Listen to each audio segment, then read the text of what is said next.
Welcome to the Syneos Health Podcast, Conversations on Commercialization. I'm Tyler Cowan, Vice President Commercial at Syneos Health. In this series, my co-hosts and I are having discussions on how biopharma leaders are rewriting the commercial playbook and what it takes to succeed as commercialization takes on a more strategic role earlier in product lifecycle. We're sharing cross-functional perspectives on the decisions shaping commercialization today, from value and access to evidence, stakeholder strategy, and engagement planning. Enjoy this episode. We're glad you're here.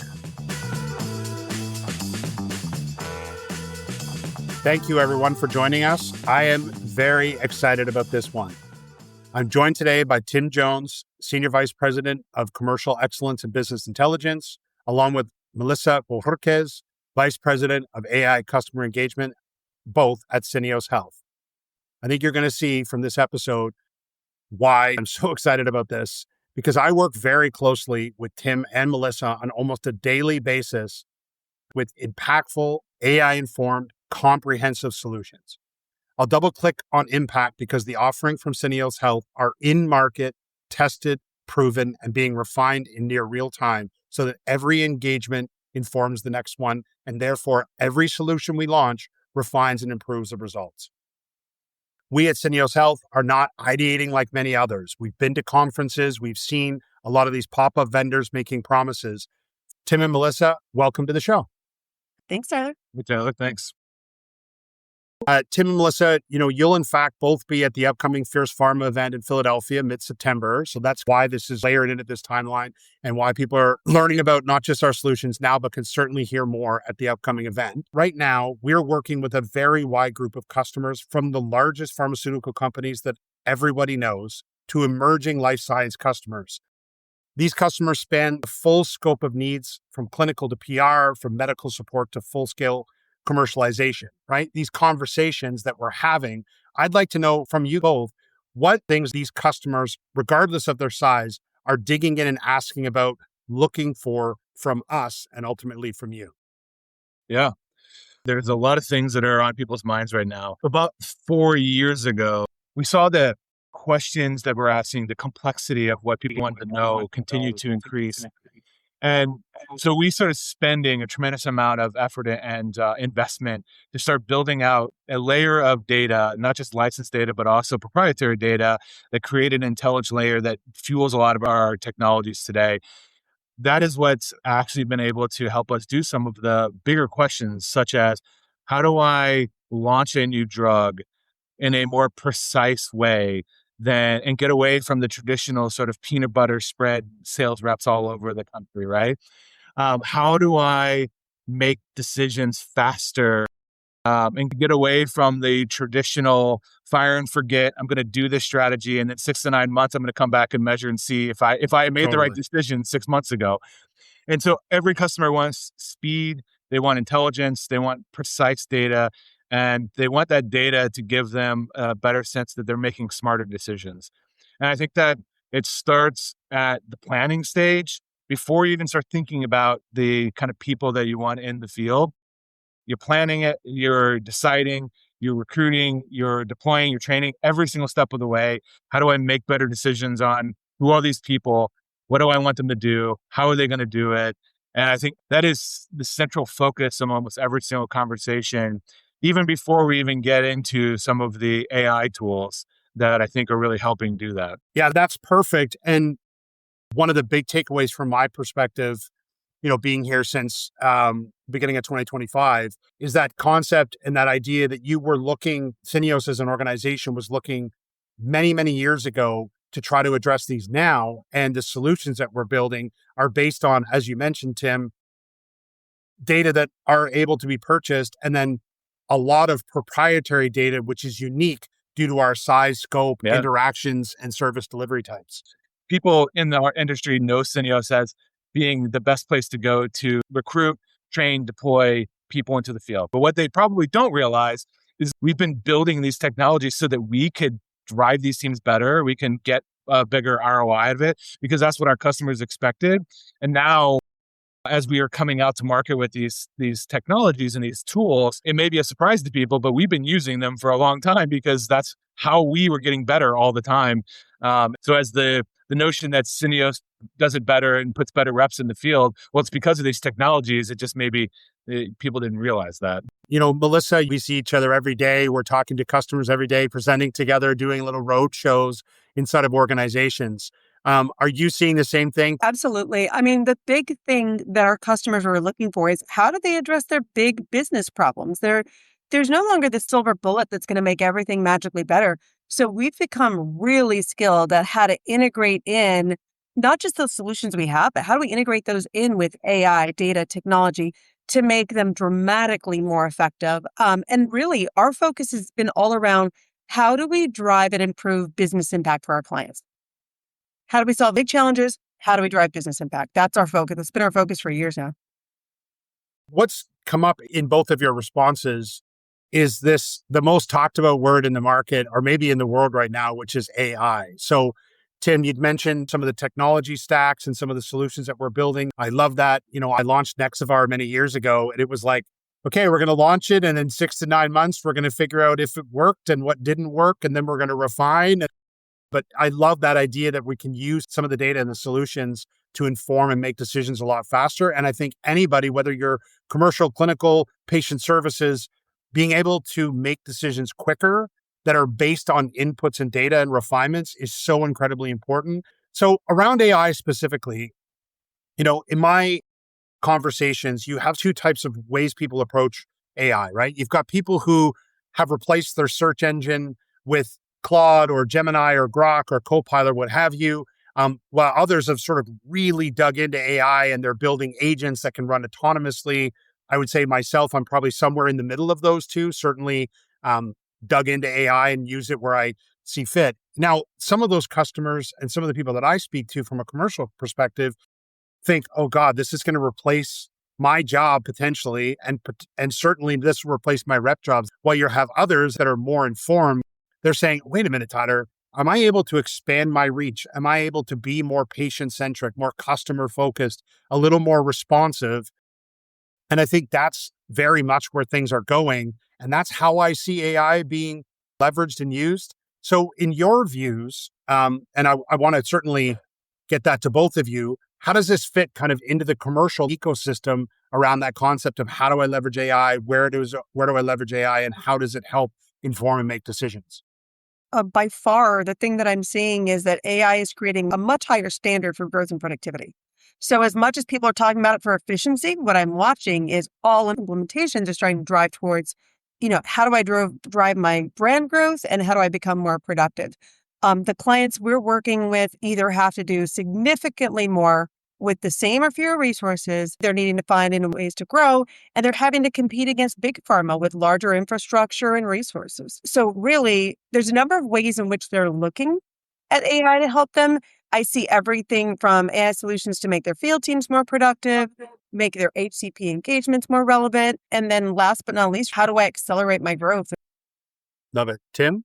Yeah, no, I think the growth model is definitely one that people are trying to achieve. Many customers that I've talked to, they're trying to use these large language models to be able to integrate all of their knowledge, like their tribal knowledge, across, so that one brand knows what worked on with another brand, and so that they don't have to try to reinvent the wheel every single time. And various degrees of success in there, but as our partners continue to find ways to do that, they're going to make themselves smarter. It's not replacing anybody, but it's making their people better inherently because they have more knowledge at their fingertips. But on the flip side, when you're talking about things like putting an agent into the field, I oftentimes have to field that same question, Tyler. Well, I don't want to get rid of headcount. And that's not really what you're doing. Really what you're doing is saying, what are those sort of tier one common types of questions that just get asked over and over and over again that, while important to answer, they take away the time from those really, really complex problems that people have to be able to answer. And so by using things like AI to quickly answer those repetitive questions, you're not replacing that person. You're just giving them more time. Because honestly, where does your doctors get frustrated? Where does your patients get frustrated? When they want these complex answers and it takes a long time to get them, or they get frustrated during the process of getting those answers. So Totally if you can agree. do that faster, then you didn't replace that person. You actually just made their job easier, and you made that customer service to either the doctor, the office staff, or the patient that much better. And so you're really driving a relationship. So that's the way that I see it. And I think we're starting to finally hear that in the marketplace with some of the customers who have taken that first or second step in AI, and they're realizing what it really is. It's not a replacer, it's a supercharger. It actually goes to what Melissa had said around it really does improve the productivity of your people, the people that are your headcount, as you called it, right? They're more productive. One of the things that I've seen firsthand, and in fairness, I find absolutely cool to utilize Watch, and I know we've got it in market, are these engage agents, whether that's really an AI avatar rep, an MSL, FRM, and to your point, Tim, some of the things that get asked are really questions around, is this covered? Does this have a prior auth? What's the indication? Simple questions, to your point, that can clog up the queue and get people to stop being able to get to the more complicated and more complex questions. And you're absolutely right. Our clients, let's call it, whether that be an HCP, whether it be an office, or even a pharmaceutical company, they want to be able to get to the answers faster. So what I see quite often going to conferences, obviously keeping abreast of the competitive landscape and market, is a lot of ideation and big ideas around AI and investment in AI without actual outcomes, hard figures that they can point to. It's a lot of ideation. And I think what it's causing is really AI fatigue, right? So I'm a commercial guy. My impact is really on patients, competitive market, results, ROI. Can you guys talk about specifics around the impact that you're seeing, like results that you've witnessed and how that's developing along with solutions and how it's accelerating things in your view? I know you both have examples of where clients have engaged with us and then found the outputs to be oftentimes even greater than they expected. Yeah, no, it's funny. The last time Melissa and I were at Fierce Pharma together, that was some of the feedback that we actually got was like, wow, this is the first thing I've heard while I've been here that actually had a tangible output. And it showed me not just what the AI is or what it could be, but what you actually did with it and what it could achieve with me. And I love that approach. I love when you can show somebody what it would look like to live with this in my everyday life and what it could do. I'll answer it two ways. One of the early ROIs that customers were immediately coming to us with is, how do I reduce my costs without having my performance go down? This was probably one of our first AI tools that we ever built about 3 years ago. And so what we have achieved in a couple different places. Our very first customer came to us and said, "Hey, there's 125 people we have in the field. How do we reduce that cost?" So when we went through and we optimized their channel using their AI algorithms, we actually came to them and said, "Look, if you reduce to 100 people and you add on 3 engagement and we do take a little bit of a change in your media, you're going to optimize that channel mix and that propensity, the ability to influence the targets. And you're going to be able to do it with less costs and still not see any sort of performance hit." And what's interesting is that's exactly what happened when we did it. And they came to us and said, "This is fantastic, but don't you get paid by the number of reps you have in the field?" And we're like, "Yeah, don't worry about that. Like that, we're here to help you and succeed." And it's funny. That's the first iteration. Recently, in the last year, we had a customer who, a mature brand. They still had 100 people in the field. Their revenues were declining. And they really were like, we need a different plan to find a different ROI. And so we actually went to an extremely bold way and removed all of the sales force and went completely virtual and digital with our capabilities, reducing their overall cost by 50%.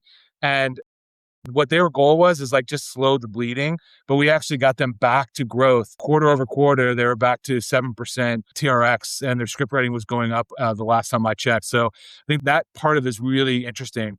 And I can think of another way that we used predictive targeting, predictive messaging with oncology and ultra rare space. And we were able to put together a program. And obviously, oncology is extremely hard to access. And by using these tools, these AI tools, we're able to get 73% of all the oncologists within the first 24 hours to engage with that program, which immediately warmed up from a launch perspective. So they knew we were coming. They knew they were on the market. Wow. And 73% of oncologists in 24 hours is a pretty massive achievement, given Staggering number. it's very hard to achieve. So these are just some of the ways that we are able to use AI to change the way that you plan and you strategize. I'm sure there's a lot of other things that we could talk about here, but I want to save some for Fierce Pharma. That's awesome. And that's why I get so excited, because to me, it's the impact. The second client example is when, it was time to maybe call back the traditional field footprint and look for a different solve. That's what we do. And I love your comment, Tim, and I think it was genuine. Like, don't you guys get paid by head count? And that's really very much what I want to sort of augment the narrative around us specifically, around Syneos Health specifically, is while that is a solution we provide, and you teed that up at the very beginning, we have a number of different solutions, innovative AI, proprietary data that we can utilize and use to make them more productive, to change your commercial modeling for results. I love that. That's actually the part of the job I like the most, is when you get to build unique solutions based on data and see it work.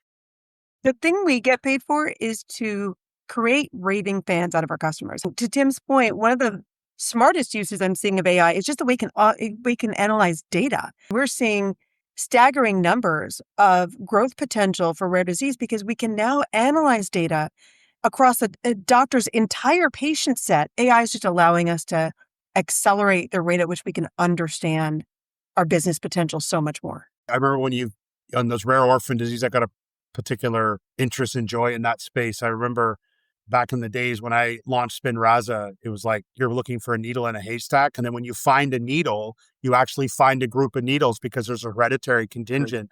And some of the solutions that we have help customers find those patients sooner. And at the end of the day, when we put our head down at night, that's what matters, is that we're actually helping patients. So both of you will be at the upcoming Fierce Pharma event. People will have the opportunity to come and hear more. If you don't mind letting us know what topics you're going to be presenting on at the upcoming event. Absolutely. Syneos is presenting actually at a number of presentations across Fierce Pharma Week. Tim and I, along with some other colleagues, are presenting at 2 sessions. The first is a main stage presentation discussing what we'll call that next frontier of HCP engagement. And it's really how AI is allowing us to more intelligently tailor content to specific physician mindset, how we can work across channels to orchestrate more automated next best action. So not just understanding what do you need to do next, how do you automate that so it happens in the background and you're not having to manually manage that? Love that. And then because of that, how can we actually truly time and personalize messaging and engagement? The second is a VIP luncheon event about how we're leveraging AI in very practical, tangible ways to power the future of pharma. Very specific ways in which we're redefining how we engage with doctors, better identify patients, and actually accelerate commercial growth.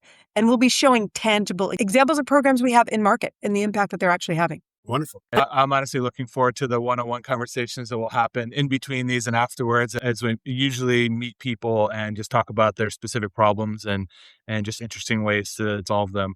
That's where I love being. The stage is great, but those one-on-one conversations are amazing.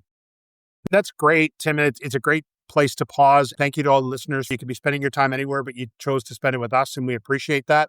For those of you that are planning to go or would like to go, I'm not here advertising the event, but it's going to be fantastic, and it's very well attended right downtown Philly. Nice spot, good time of year, middle of September. Of course, we can always be connected with via email, through LinkedIn, or what have you. Tim and Melissa, thank you very much for the time today. We really appreciate it, and I will see you in a couple of weeks at the event. Great. Thanks, Tyler. It's been great. Tyler.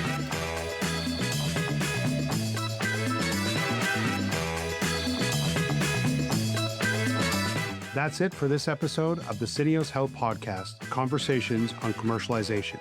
Subscribe wherever you get your podcasts so you never miss an episode. If there's a topic you'd like us to explore, send us a message at podcast@syneoshealth.com. For more actionable, future-focused life science insights, visit the Insights Hub at syneoshealth.com.